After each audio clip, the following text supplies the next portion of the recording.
Picture this. You're a young servant girl, trembling in the shadows of Carisbrooke Castle on the Isle of Wight in the year 1293. The stone walls around you echo with a sound that makes your blood freeze, the desperate sobbing of a child. But this isn't just any child.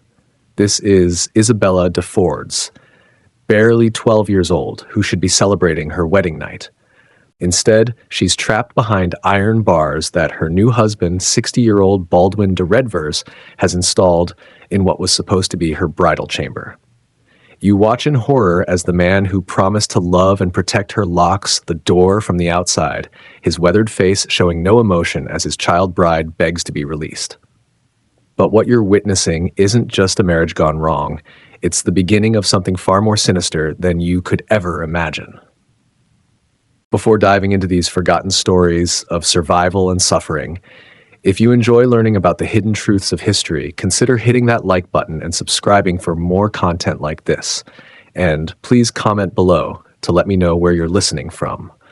I find it incredible that we're exploring these ancient stories together from different parts of the world, connected across time and space by our shared curiosity about the past.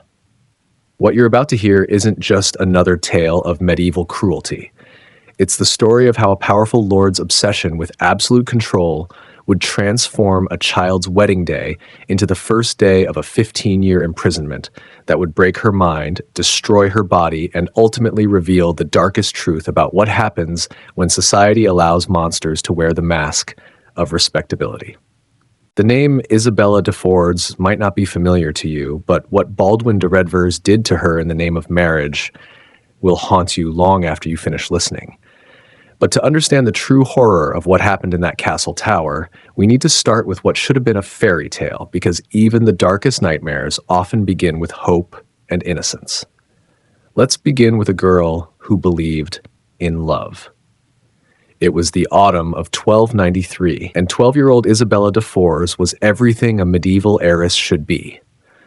Wealthy, well-educated, and descended from nobility that could trace their bloodline back to the Norman conquest. She possessed one of the largest inherited fortunes in England, with lands stretching across multiple counties and a dowry that made her the most valuable marriage prospect in the kingdom. But there was something about Isabella that made her special beyond her wealth. She was genuinely excited about her upcoming wedding. Unlike many girls her age who faced arranged marriages with fear and resignation, Isabella had convinced herself that marriage to Baldwin de Redvers would be the beginning of her adult life, a partnership that would allow her to manage estates, host grand feasts, and perhaps even influence political decisions. She had spent months preparing for her role as a wife, learning advanced household management skills, and practicing the social graces that would make her a perfect partner for a powerful lord. Baldwin de Redvers was not the husband Isabella's family had originally planned for their daughter. At 60, he was old enough to be her grandfather, a widower whose first wife had died under circumstances that court gossips whispered about in shadowed corners. But Baldwin was also immensely powerful, with connections to the royal court that made him valuable in an age when political alliances meant survival. More importantly, Baldwin had made an offer that seemed too generous to refuse. He would accept Isabella's vast inheritance while allowing her family to maintain their social standing and keep a portion of their lands. The wedding ceremony at Carisbrooke Castle was everything a medieval celebration should be: elaborate, expensive, and designed to display the wealth and power of both families. Isabella wore a gown of blue silk imported from Byzantium, her dark hair adorned with pearls that had belonged to her grandmother. She smiled throughout the ceremony, genuinely believing that she was entering into a partnership with a man who would cherish and protect her. But there were signs that something was wrong, signs that everyone chose to ignore because the political benefits of the marriage were too valuable to question. Baldwin remained cold and distant throughout the celebration, speaking to Isabella only when required by ceremony. When well-wishers approached to congratulate the couple, Baldwin's responses were curt and formal, lacking any warmth or affection. Most disturbing of all, when Isabella tried to engage her husband in conversation about their future together, Baldwin's eyes held the calculating gaze of a merchant evaluating property rather than a husband looking at his bride. The true horror began that very night when Baldwin led Isabella not to a romantic bridal chamber, but to a small room in the castle's tower that had been fitted with iron bars on the windows and a heavy oak door reinforced with metal bands. The room contained only a narrow bed, a small table, a chamber pot, and nothing else. No tapestries, no books, no comforts of any kind. When Isabella asked about the strange modifications, Baldwin's response was delivered in a tone so matter-of-fact that it took her several moments to understand what he was actually saying. "This is where you will live," he told her. "You will remain here, except when I require your presence elsewhere. You will not leave this room without my permission.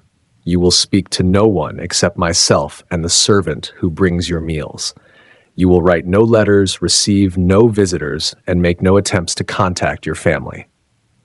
You will learn to be the wife I require, and you will remain here until that education is complete."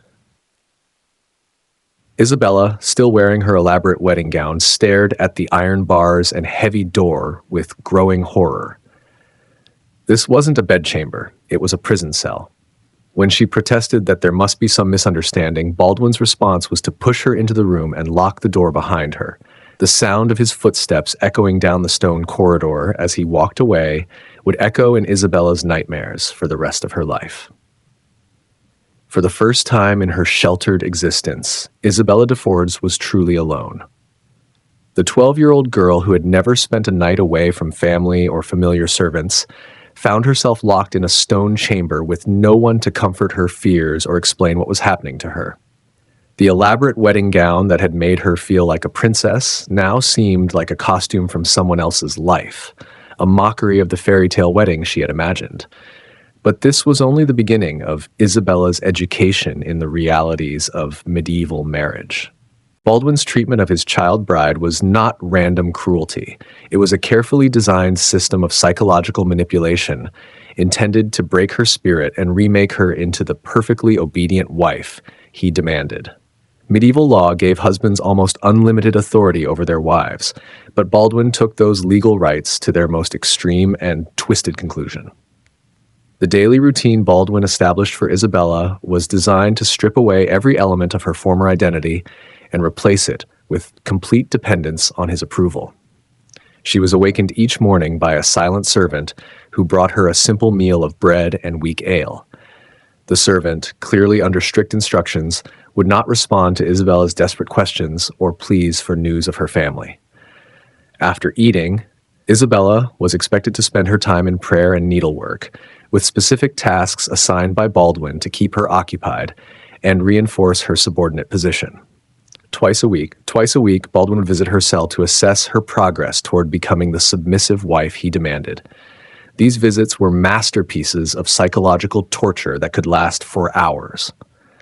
Baldwin would quiz Isabella on religious passages he had assigned her to memorize, criticize her deportment and appearance, and lecture her on the duties of a proper wife. Any sign of spirit, independence, or resistance was met with extended periods of isolation, reduced food rations, or the removal of what few privileges she had been allowed. But the most devastating aspect of Isabella's imprisonment was the systematic way Baldwin cut her off from any connection to her past life or outside world. Letters from her family were confiscated and burned before she could read them. When Isabella's mother attempted to visit, Baldwin turned her away with the explanation that his wife was learning to prioritize her new family over her old loyalties. Isabella's inheritance, which legally belonged to Baldwin as her husband, was used to fund his political ambitions while she lived in poverty in her tower cell. The isolation was perhaps the cruelest weapon in Baldwin's arsenal. Humans are social creatures, and prolonged solitude can cause psychological damage that lasts long after the isolation ends. For a 12-year-old child who had never been alone, the constant silence and emptiness of her cell created a form of sensory deprivation that affected her ability to think clearly, maintain hope, or even remember what life had been like before her imprisonment. Isabella's attempts to escape or seek help were met with increasingly severe punishments that demonstrated Baldwin's sophisticated understanding of psychological manipulation. When she tried to signal for help from her barred window, Baldwin had the bars extended and the opening made smaller. When she attempted to slip messages to the servant, the woman was replaced with an older servant who spoke no English and reported every communication attempt to Baldwin. When Isabella refused to eat in protest of her treatment, Baldwin simply let her starve for 3 days before offering food with the cold explanation that she could choose to eat or to die, but she could not choose to control him. The physical deprivation was equally systematic and calculated. Isabella's cell was kept deliberately cold and damp, weakening her health and making her more dependent on Baldwin's mercy for basic comfort. Her clothes were simple and rough, a constant reminder of her fall from luxury to poverty. She was allowed to bathe only once a week, and then under the supervision of a servant who reported any attempts at communication or escape planning. But perhaps the most insidious aspect of Baldwin's system was his use of hope as a weapon against Isabella. Occasionally, he would offer small improvements to her conditions: a book to read, a slightly better meal, permission to sit by the window for an hour. These moments of relative kindness were carefully calculated to make Isabella grateful for the smallest mercies, while ensuring that she never forgot that every comfort depended entirely on his whim and could be withdrawn at any moment. Isabella's family, meanwhile, found themselves powerless to help their daughter. Medieval law gave Baldwin absolute authority over his wife, and any attempt to interfere with that authority could be construed as an attack on his honor or even treason against the social order. Isabella's father made several attempts to negotiate with Baldwin, offering additional lands or money in exchange for better treatment of his daughter. But Baldwin refused all overtures with the explanation that he was simply exercising his legal rights as a husband, and that Isabella's education in wifely obedience was proceeding exactly as planned. The psychological damage to Isabella was profound and lasting. The bright, confident girl who had entered marriage believing in love and partnership was systematically transformed into a withdrawn, fearful young woman who had learned that survival depended on absolute submission to male authority. She began to internalize Baldwin's constant criticisms, believing that her imprisonment was somehow her own fault for failing to be the perfect wife he deserved. This self-blame is a common response to prolonged abuse, as victims attempt to regain some sense of control by accepting responsibility for their treatment. As months turned into years, Isabella's physical health began to deteriorate along with her mental state. The poor nutrition, lack of exercise, and constant stress of her imprisonment weakened her immune system and affected her physical development. By the time she reached 16, she looked years older than her age, with the pale complexion and thin frame of someone who had spent too many years without adequate sunlight or nourishment. But the worst was yet to come.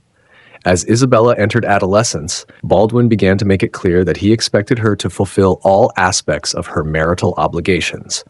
The physical abuse that followed was made more horrific by the isolation that prevented Isabella from understanding that what was happening to her was extreme, even by the brutal standards of medieval marriage. Baldwin used his visits to her cell not just for psychological torture, but for physical violations that left Isabella traumatized and confused. The pregnancy that resulted from this abuse should have been a moment of hope for any young woman, but for Isabella, it represented another form of imprisonment. Baldwin made it clear that her value as a wife depended entirely on her ability to produce male heirs, and that failure to do so would result in even harsher treatment. The pressure to deliver a son, combined with the poor conditions of her imprisonment and her deteriorating health, made her pregnancy a time of constant anxiety and fear. When Isabella miscarried in her 7th month, Baldwin's response revealed the true depth of his cruelty. He accused her of deliberately causing the loss through her supposed moral failures and weakness. As punishment for losing his potential heir, Isabella's already minimal privileges were further reduced. Her cell was moved to an even more isolated part of the castle where she could not even hear the sounds of normal life occurring elsewhere in the building. Her food rations were cut, and she was forbidden any contact with the outside world for 6 months.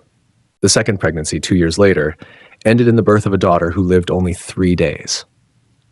Baldwin's rage at the loss of another potential heir led to the most severe period of Isabella's imprisonment. For 6 months, she was kept in complete isolation, with food delivered only every other day and no human contact except Baldwin's weekly visits to remind her of her failures as a wife and woman. It was during this period of extreme isolation that Isabella began to show signs of the complete psychological breakdown that her captivity had been designed to produce. She began talking to herself for hours at a time, creating imaginary conversations with family members she had not seen in years. She developed obsessive behaviors around the few objects in her cell, arranging and rearranging them in precise patterns that gave her a sense of control in a situation where she had none. Sometimes she would stare at the stone walls for entire days, lost in a catatonic state that worried even the servants assigned to watch her. The third pregnancy, when Isabella was 20, finally produced the son that Baldwin had demanded. But even this success brought no relief from her imprisonment.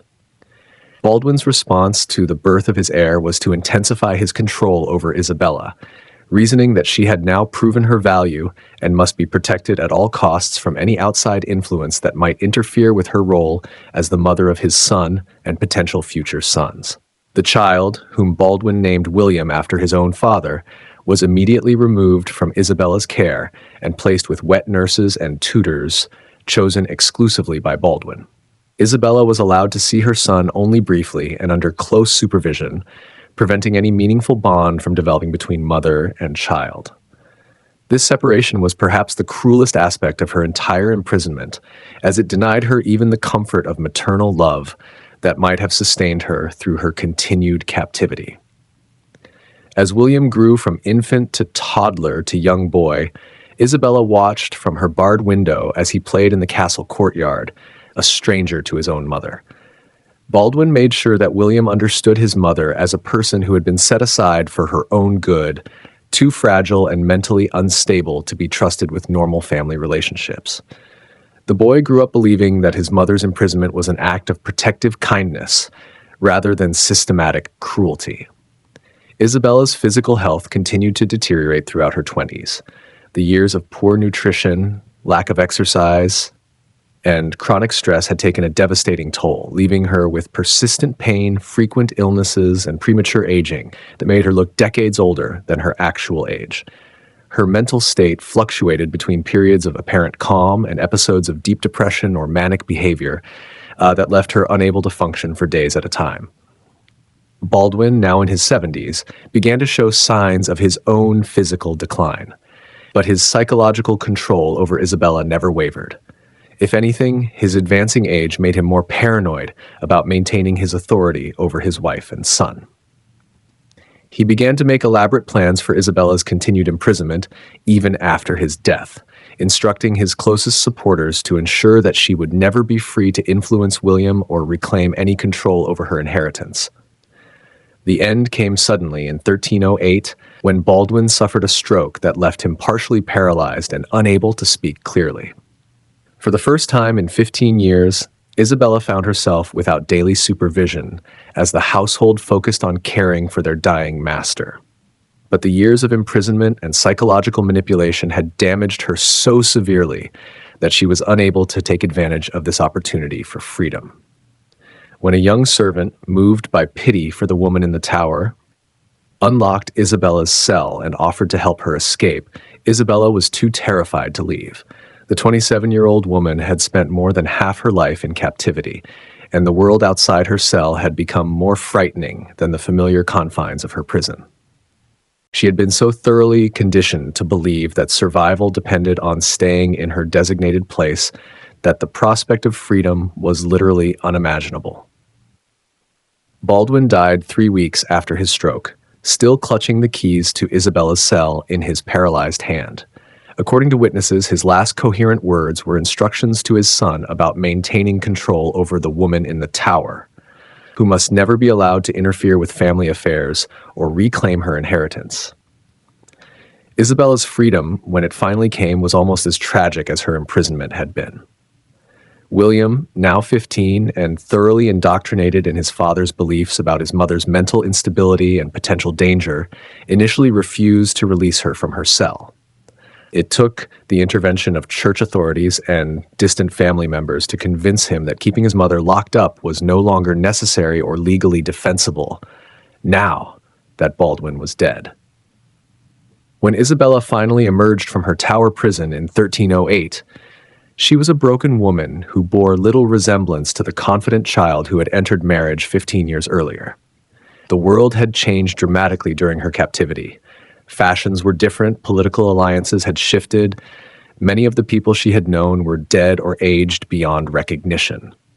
She had missed her entire youth and young adulthood, the years when most women form friendships, bear and raise children, and establish their place in society. Isabella's attempts to reconnect with her family and reclaim her inheritance were largely unsuccessful. Her brothers, who had inherited and managed the family estates during her imprisonment, saw her as an embarrassment and a potential threat to their own security.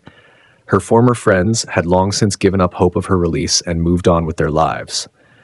Most tragically, her son William remained distant and suspicious, unable to accept the mother he had been taught to fear and mistrust throughout his childhood. The final years of Isabella's life were spent in relative isolation at a small manor house provided by distant relatives who felt obligated to care for her but had no idea how to help someone so thoroughly damaged by prolonged captivity.